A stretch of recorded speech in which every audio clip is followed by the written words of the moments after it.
असरबी classes के YouTube channel में आपका हार्दिक अभिनंदन है दोस्तों। आज हम लेके आए हैं लाभ हानि का अगला कॉन्सेप्ट जो क्लास नंबर H है।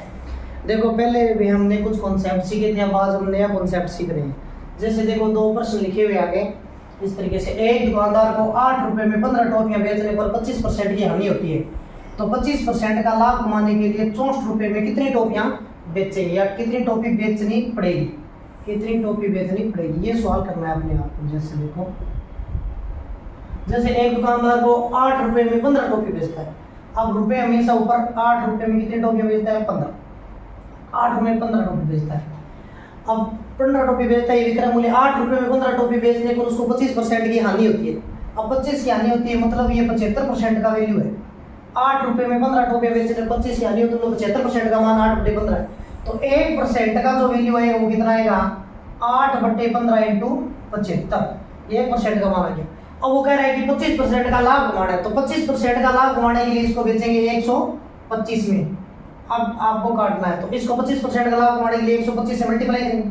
25 दिया 75 और 25 5 125। अब और कोई कट रहा है, देखो 5 एकम 5 और 5 दिए 15, तो वो 8 रुपए में कितनी टॉफी बेचेगा? 9 टॉफी बेचेगा। लेकिन एग्जैक्ट उत्तर ये 8 रुपए में 9 टॉफी बेचेगा, लेकिन वो कह रहा है कि 64 रुपए में कितनी टॉफी बेचनी पड़ेगी। तो इसको 8 से गुणा करो और इसको भी 8 से करो, 8 9 तो कितना हो गया? 64। तो 64 रुपए में 9 8 72 टॉफियां बेचनी होगी। तो इस तरीके से हम इस सवाल को कर सकते हैं। एक बार ध्यान से और देखो, भी वो कह रहा है कि 8 रुपए में 15 टॉफियां बेचनी है, 8 रुपए और 15 टॉफियां बेचनी है। तो 8 रुपए में 15 टॉफी बेच रहे हैं, पैसे ऊपर वस्तुएं नीचे, और ये करने से 25% की हानि होती है। 25% की हानि मतलब आपका 75% का विक्रय मूल्य 75 आ जाएगा। तो 75 विक्रय मूल्य 75% का वैल्यू 8/15 है। 1% का जो मान है वो 8/15 इंटू 75 हो जाएगा। अब आप वो कह रहे हैं कि 25 का लाभ कमाना है, तो 25 का लाभ कमाना है तो उसे 125 से मल्टीप्लाई कर दो। आपका जो 125 से मल्टीप्लाई कर दो, ये 25% लाभ वाला विक्रय मूल्य आ जाएगा। अब काटे नहीं, 25 दिया 75, 25 5 125, फिर ये कट रहा है 5 एकम 5 5 दिए 15, तो 8 रुपए में कितनी टॉफी बेचेगा? 9। लेकिन वो ये कह रहा है कि 64 रुपए में कितनी टॉफियां बेचनी होगी। तो इस 8 को 64 बनाने के लिए 8 से गुणा करेंगे। अब बैलेंस करने के लिए 8 को ऊपर और 8 को नीचे दोनों साइड से गुणा करेंगे। 8 8 कितना हो गया? 64, और 64 रुपए में कितनी टॉफी बेचेगा? 72। इस तरीके से हम इस कॉन्सेप्ट को कर सकते हैं। अब देखो हम दूसरा ये टाइप एक और दूसरा सवाल लेकर आए हैं, वो भी करेंगे। इसको मैं रब कर रहा हूँ। ये ऐसा प्रश्न हमने पिछली वीडियो में भी पढ़ाया दोस्तों। अब ये और देखो, अब ये 30 वस्तुओं को बेचने पर 10 वस्तुओं के क्रय मूल्य के बराबर लाभ होता है, तो दुकानदार का लाभ प्रतिशत बताओ। देखो 30 वस्तुओं को बेचने पर 10 वस्तुओं के क्रय मूल्य के बराबर लाभ होता है। इस प्रकार को करने के लिए क्या करते हैं, जो पहले वाला जो मूल्य है ना, और यहाँ पे जो दिया वो मानना है। यहाँ पे अगर विक्रय मूल्य लिखा है तो ये विक्रय मूल्य मानना है। अगर यहाँ पे क्रय मूल्य लिखा है तो ये क्रय मूल्य मानना है। तो क्रय मूल्य आपका कितना हो जाएगा? 30। क्रय मूल्य आपका हो जाएगा 30, और लाभ कितना हो गया आपका?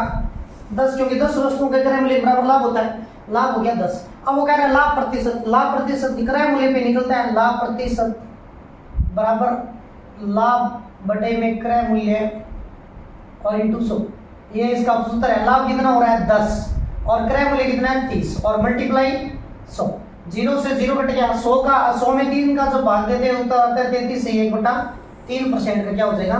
लाभ हो जाएगा। देखो ध्यान से, जैसे 30 वस्तुओं को बेचने पर 10 वस्तुओं के क्रय मूल्य के बराबर लाभ होता है, तो इस प्रकार के सवाल में जो बाद वाला मूल्य उसे पहले मानना है, बस इतना ही करना है।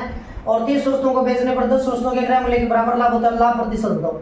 अब क्रय मूल्य आपका 30 आ गया, लाभ आपका 10 आ गया, तो लाभ ऊपर रखना है, क्रय मूल्य नीचे रखना है। 10/30 इंटू 100, 0 से 0 कट गया। 100 में जब हम 3 का भाग देते हैं तो 33 से 1/3 क्या आता है? उत्तर आता है। तो ऐसा एक प्रश्न और भी करेंगे। जैसे देखो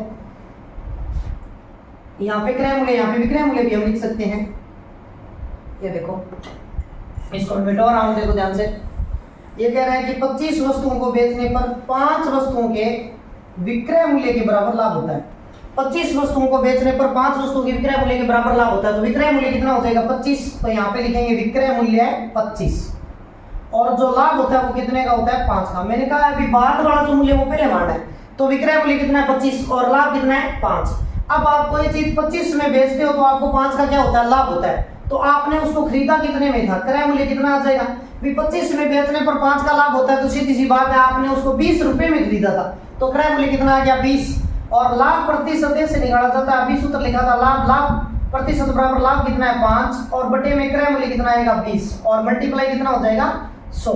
अब इसको काटेंगे 20 एक 20, 20 पांचे 100, तो लाभ कितना आएगा आपका 25% का लाभ आएगा। जैसे देखो 25 वस्तुओं को बेचने पर 5 वस्तुओं के विक्रय मूल्य के बराबर लाभ होता है, तो विक्रय मूल्य कितना आ गया 25 और लाभ इसने दिया कितना आ गया 5। अब 25 रुपए में बेचते हैं तो 5 का क्या होता है लाभ होता है। अब 25 में बेचने पर 5 का लाभ होता है तो क्रय मूल्य कितना हो जाएगा 20। अब क्रय मूल्य दिया हुआ लाभ दिया हुआ लाभ प्रतिशत निकालना है। लाभ प्रतिशत का सूत्र ये है क्रय लाभ बटे में क्रय मूल्य 20 इंटू 100। 20 का जब हम 100 में भाग देते हैं तो 20 5 100 500 कितना हो जाएगा 25 और ये अपना क्या आ जाएगा एग्जैक्ट उत्तर। इस तरीके से इस कॉन्सेप्ट को भी हमने क्लियर कर लिया। तो दोस्तों ये कॉन्सेप्ट हमने पढ़ लिए और मैं आशा करता हूं कि आपके समझ में आ गया होगा। धन्यवाद। इस चैनल को सब्सक्राइब जरूर करें।